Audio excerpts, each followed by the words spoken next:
এবার চ্যাপ্টার শুরু হবে অনুপাত সমানুপাত।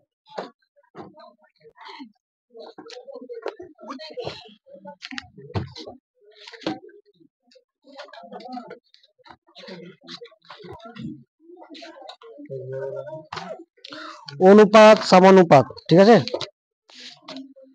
পৃষ্ঠা হলো 77 পৃষ্ঠা।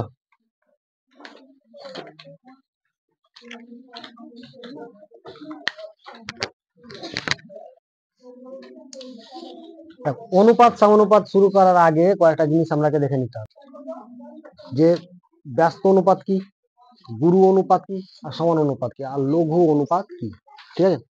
অনুপাত সমানুপাত আমরা যখন ক্লাস 7-এ করেছিলাম 4:5, আগে বেসিকটা কমপ্লিট কর, তারপর অঙ্কটা লিখছি, ঠিক আছে। 4:5। আচ্ছা বল, প্রথমে 4:5 আছে, তাই তো। তো প্রথমে যে আছে সেটাকে বলবো পূর্বপদ, আর যেটা পরে আছে উত্তরপদ, ঠিক আছে। পূর্বপদ, উত্তরপদ। এবার প্রথমে ছোট পরে বড়, সেটাকে কি বলবো জানা আছে? প্রথমে ছোট পরে বড়, এটাকে কি অনুপাত বলবো? লঘু অনুপাত। যেমন এটা যদি থাকে তার মানে কি 4/5 কত? 5। আচ্ছা 4/5 এক থেকে বড় না ছোট? এক থেকে ছোট, ঠিক আছে। কেন এক থেকে? 4কে যদি আমি 5 দিয়ে ভাগ করি তাহলে কত? দশমিক নিয়ে কি আসবে? 0। 5×8, এটা 0.8 পেলাম, তার মানে এক থেকে অবশ্যই ছোট। তাহলে এক থেকে ছোট, উপরে ছোট নিচে বড়, এটা যদি হয় তাহলে এক থেকে অবশ্যই ছোট হবে। উপরেটাকে বলবো লব, নিচেটাকে বলবো হর। তো লব আর হর, যদি লবটা যদি ছোট হয় হরের চাইতে, তাহলে এটা হয়ে যাবে কি লঘু লঘু অনুপাত। কি বলবো? লঘু অনুপাত। তার মানে আগে দেখে নেবো, বুঝে নেবো লঘু অনুপাত না গুরু বলো। প্রথমে ছোট পরে বড়, লঘু না গুরু? এবার 3:7 লঘু না গুরু? গুরু অনুপাতটা কি? যদি 7:3 থাকে, তারপর প্রথমে বড় পরে ছোট, তার মানে কত? 7/3। এটা অবশ্যই এক থেকে কি বড় না ছোট? বড়। 7কে যদি আমি 3 দিয়ে ভাগ করি, 3×2 6, এটাকে এমনি তো 2 চলে আসে আগে, আরো তো বড় হবে নাকি? 1 নামবে 10 হবে, বড় হবে। তার মানে এটা হয়ে যাবে কি গুরু অনুপাত। এরকম যদি হয়, মানে এক ছোট, এর তুলনায় এক ছোট, এটা হলো কি অনুপাত? গুরু অনুপাত। তার মানে গুরু অনুপাতটা কিভাবে বুঝবো? যদি কোনো ভগ্নাংশটা যদি এক থেকে ছোট হয় সেটা বলবো লঘু অনুপাত, আর যদি এক থেকে যদি বড় হয়ে যায় সেটাকে বলবো গুরু অনুপাত। এবার যদি মনে কর 6:6 আছে, তার মানে কি 1:1 সমান অনুপাত, মানে উত্তর পদ, এটা কি পূর্বপদ আর উত্তরপদ দুটোই যদি সমান হয় তাহলে এটাকে বলবো সমান অনুপাত, ঠিক আছে। প্রথম অঙ্ক 82 পৃষ্ঠায়। 1 নম্বর গুলো পড়।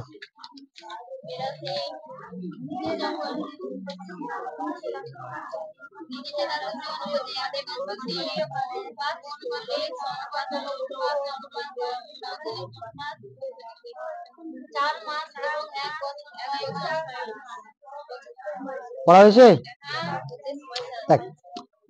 82 পৃষ্ঠায় বসে দেখি 5.1 এর 1 নম্বর অঙ্ক, 1-এর 1। তো প্রথমে বলেছে নিচে রাশিগুলি অনুপাতে প্রকাশ করি এবং অনুপাতগুলি সমান অনুপাত, লঘু অনুপাত না গুরু অনুপাত বুঝে নিয়ে লিখি। এবার দেখ 4 মাস 1 বছর 6 মাস, কত আছে? 4 মাস। 4 মাস এটা লিখে দিব, এবং 1 বছর কয় মাস আছে? 6 মাস। দেখ মাসকে বছরকে মাসে করা যাবে, তাই তো, এটাই বেশি সুবিধা হবে। আচ্ছা 1 বছর, কেউ বয়স, কারোর বয়স মনে করকে 4 মাস আছে, ঠিক আছে, কারোর বয়স 4 মাস, আর কারোর বয়স আছে 1 বছর 6 মাস, দুজন আছে এবং আছে। তার মানে এর কত মাস? 4 মাস, তো 4 মাস। এর অনুপাতটি হলো, দেখো এর অনুপাত হলো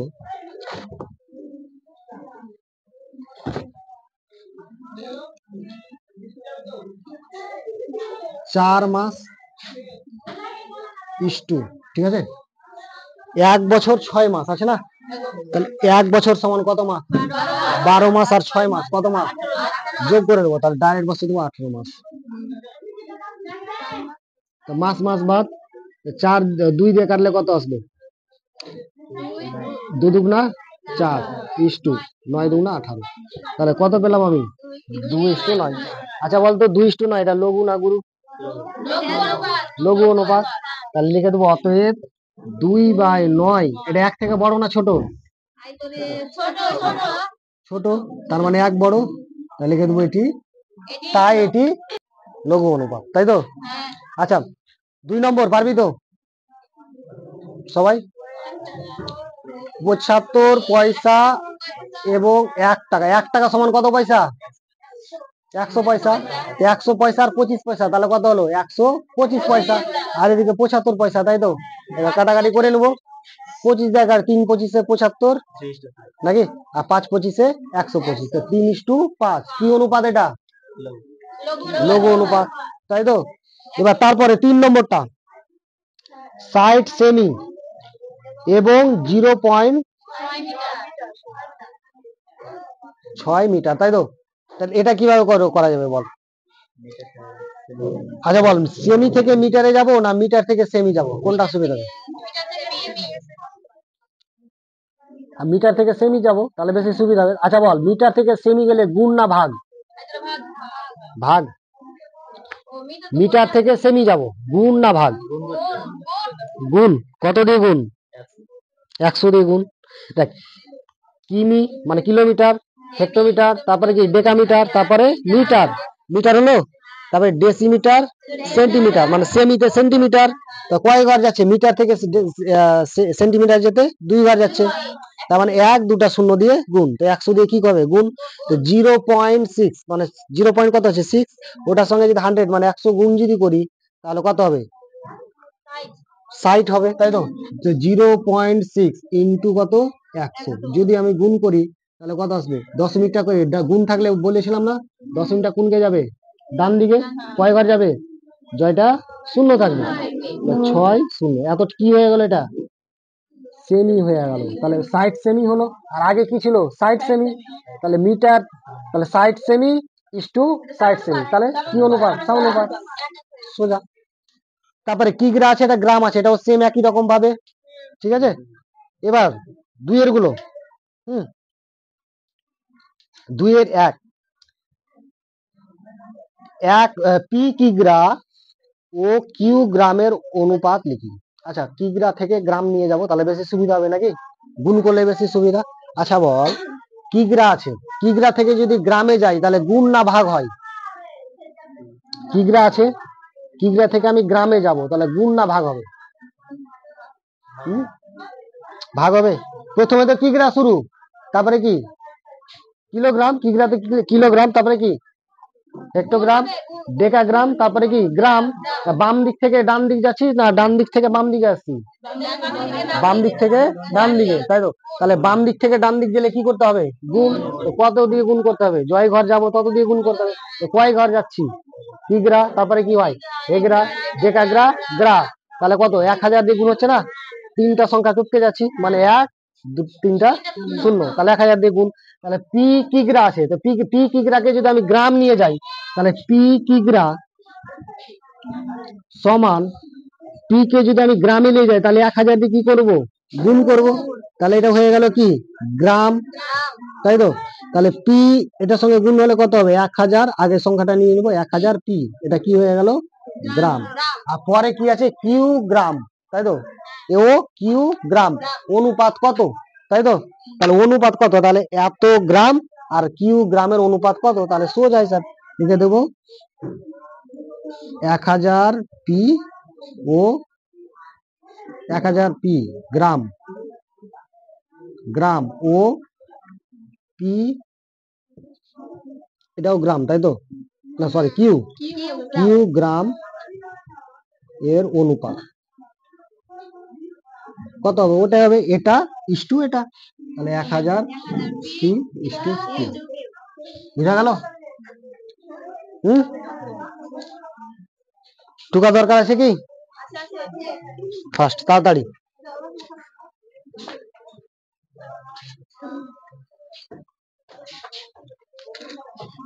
তারপরে এবার 2 নম্বর, 2 এর 2 সেম একই রকম ভাবে কি আছে, এটা দিন আছে আর একটা মাস আছে, তো মাসকে আমি কাতে করে নেব, দিনে করে নেব। ওই ওই এদিকে সব ভালো করে এটা বুঝতে হবে কিন্তু, ঠিক আছে? এখান থেকে কিন্তু অঙ্ক ভালো আসে মাধ্যমিকে। তো মাসকে আমি কি করে নেব, দিনে করে নেব। যেরকম এখানে কি করলাম, কিগ্রাকে গ্রামে করলাম, সেটাকে এখানে দিন মাসকে দিনে করে নেব। তা 2 নম্বর অঙ্কটাও কমপ্লিট, তাই তো? 3 নম্বরটা বলেছে একটি অনুপাত ও তার ব্যস্ত অনুপাত মিশ্র অনুপাত কি ধরনের অনুপাত হবে? একটি অনুপাত ও ব্যস্ত অনুপাত মিশ্র অনুপাত কি অনুপাত হবে? কি অনুপাত হবে?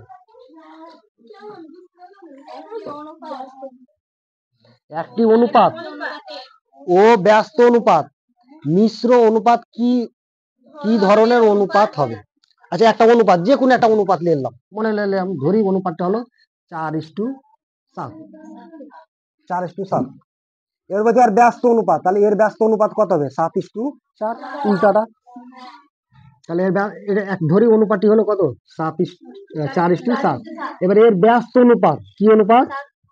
আমি লিখছি না কিন্তু, বলছি ব্যস্ত অনুপাত কত হবে? 7:4। এবার বলেছে এর মিশ্র অনুপাত কি? তো মিশ্র কথা বললেই একটা জিনিস মনে রাখবো, বাপের বাড়ি জিন্দাবাদ। প্রথম প্রথম গুণ, তাহলে গুণ করবো প্রথম 4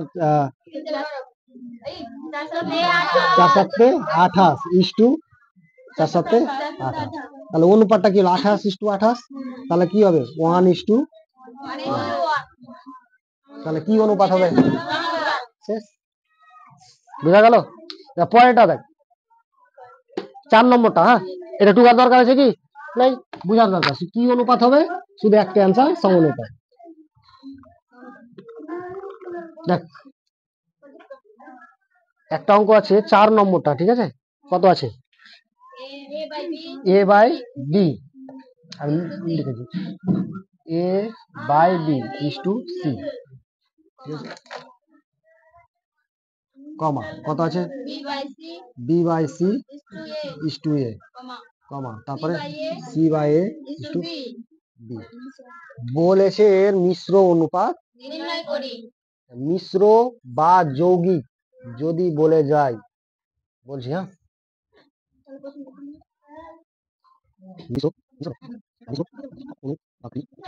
এটি বলবো বাপের বাড়ি জিন্দাবাদ, শ্বশুর বাড়ি জিন্দাবাদ। বাপের বাড়ি কোনটি? আগে টিস্টুর আগে, ঠিক আছে, ওটিকে আগে করে নেবো। তাহলে কত আসবে? A by B into B by C into C by A. এটি বাপের বাড়িটি এক দিয়ে করলাম, ইস্টুর পর ওটি শ্বশুর বাড়িটিকে এক দিয়ে কর, এ ইন্টু বি ইন্টু সি, ঠিক আছে? ডি বি কেটে গেল, সি সি কেটে গেল, এ কেটে গেল, তারপরে পড়ে থাকলো কত? 1:ABC। এটাই অ্যান্সার। বুঝা গেল? হ্যাঁ, ঠিক আছে। এরপরে দেখ, 2 এর কিন্তু সবটি করে আসবি, যেটা পারবি না আমি করিয়ে দেবো। তাহলে 1 এর আর 2 এর বেশি দিলাম না, এরপর থেকে 3 থেকে শুরু করবো। ক্লিয়ার? হ্যাঁ, যৌগিক অনুপাত বললেও গুণ করতে হবে, প্রথম প্রথম গুণ, লাস্টে লাস্টে গুণ। ওই জন্যই মনে রাখার জন্য, মনে রাখবো কিভাবে?